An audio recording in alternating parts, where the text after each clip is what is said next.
Hi అండి, అందరికీ నమస్కారం. Welcome to my YouTube channel. ఇప్పుడే అందిన వార్త అండి. ఏపీలో సమస్యాత్మకమైన ప్రాంతాలైతే ఇలా ఉన్నాయి. సో, రంగంలోకి దిగిన ప్రత్యేక కేంద్ర బలగాలండి. సో, సమస్యాత్మకమైన ప్రాంతాలు ఏంటి, ఆ వివరాలు ఏంటో వీడియోలో తెలుసుకుందాం. వీడియో ఎక్కడైనా స్కిప్ చేయకుండా ఎండ్ వరకు అయితే చూసేయండి. అప్పుడే పూర్తి ఇన్ఫర్మేషన్ అర్థమవుతుంది. అలాగే వీడియో నచ్చినట్లయితే ఒక లైక్ చేయండి. ఇంకా సబ్స్క్రైబ్ చేసుకున్నట్లయితే మన ఛానల్ సబ్స్క్రైబ్ చేసుకున్నారు. నేను చేసే ప్రతి ఒక్క వీడియో మీ వరకు రీచ్ అవుతుంది. హై అలర్ట్ అండి. రంగంలోకి కేంద్ర బలగాలు. హాయ్ హాయ్ హాయ్ నాయక అంటే పగులుతుంది అని సెటైర్ అని వేశారు. సో, ఇక ఆంధ్రప్రదేశ్లో ఎన్నికల పోలింగ్కి కౌంట్ డౌన్ మొదలైందండి. ఇక సమస్యాత్మకమైన ప్రాంతాల్లోకి కేంద్ర బలగాలను రంగంలోకి దింపుతోంది కేంద్రం. ఆంధ్రప్రదేశ్లోని అన్ని జిల్లాలు, మండలాల కేంద్రాల్లో అయితే ఈ విధంగా సమస్యాత్మకమైన నియోజకవర్గాలు, ప్రాంతాలు, పోలింగ్ కేంద్రాలను ఎన్నికల కమిషన్ గుర్తించింది. అలాంటి ప్రాంతాల్లో పోలీసు అధికారులు కట్టుదిట్టమైన భద్రతను కూడా ఏర్పాటు చేస్తూ ఉన్నారు. సో, గుర్తించిన ఎన్నికల సంఘం రంగ ప్రవేశాలండి రంగంలోకి ఈ విధంగా దిగింది. పోలింగ్ కేంద్రాల్లో వెబ్ కాస్టింగ్ అయితే నిర్వహించబోతున్నారు. ఈ ముఖ్యంగా 14 నియోజకవర్గాలను అయితే సమస్యాత్మకమైన కేంద్రాలుగా అయితే వివరించింది. సో, రాష్ట్రంలో సార్వత్రిక ఎన్నికలు జరుగుతున్న నేపథ్యంలో సజావుగా జరిపేందుకు ఎన్నికల సంఘం అన్ని చర్యలు చేపడుతుంది. దీంతో భాగంగాను రాష్ట్రంలో సమస్యాత్మక నియోజకవర్గాలను గుర్తించింది. శాంతి భద్రతలు తలెత్తకుండా పోలీసు యంత్రాంగాన్ని అప్రమత్తం చేసింది. ఎన్నికల షెడ్యూల్ వెలువడిన తర్వాత కూడా రాష్ట్రంలో పలు జిల్లాల్లో ఇటీవల చోటు చేసుకున్న సంఘటనలు, హింసాత్మకమైన ఘటనల నేపథ్యంలో సమీక్షించిన ఎన్నికల సంఘం రాష్ట్రంలో 12,438 సమస్యాత్మకమైన పోలింగ్ కేంద్రాలు ఉన్నట్లు నిర్ధారణకు వచ్చింది. సో, వీటిలో 14 నియోజకవర్గాల నుంచి అత్యంత సమస్యాత్మకమైన నియోజకవర్గాలుగా ప్రకటించింది.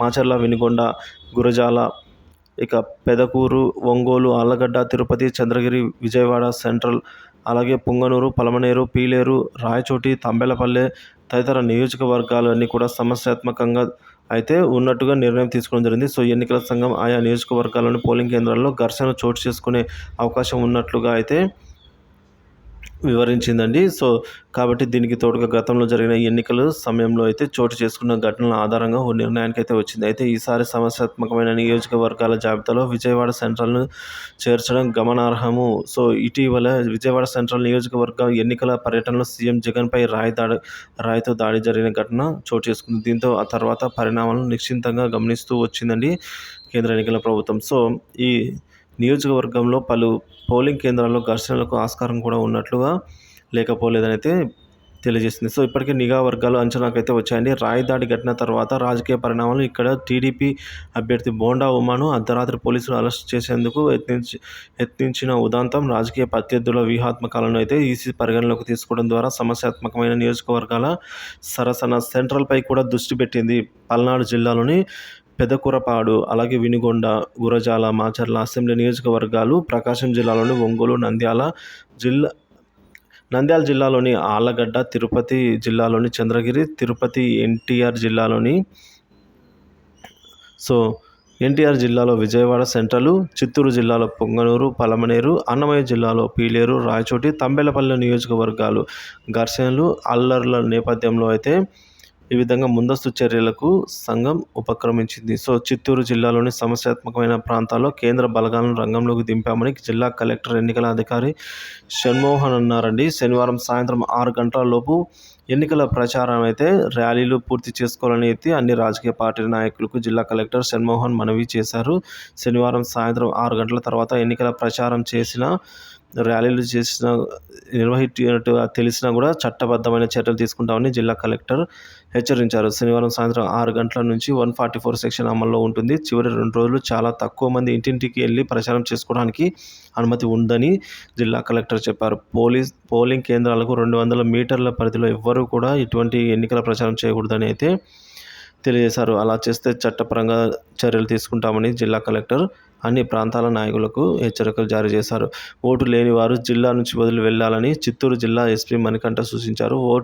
పోలింగ్కు ముందు 76 గంటల పాటు ప్రత్యేక చెక్ పోస్టుల దగ్గర అయితే ప్రతి వాహనం తనిఖీ చేస్తామని, పోలీసులు, ఎన్నికల సిబ్బందికి సహకరించాలని జిల్లా ఎస్పీ మణికంఠ మనవి చేశారు. ఓటు హక్కు లేకుండా జిల్లాలో ఎన్నికల ప్రచారం చేయడానికి వచ్చిన వాళ్ళు వెంటనే జిల్లా సరిహద్దులు దాటి వెళ్లిపోవాలని అయితే ఎస్పీ మణికంఠ సూచించారు.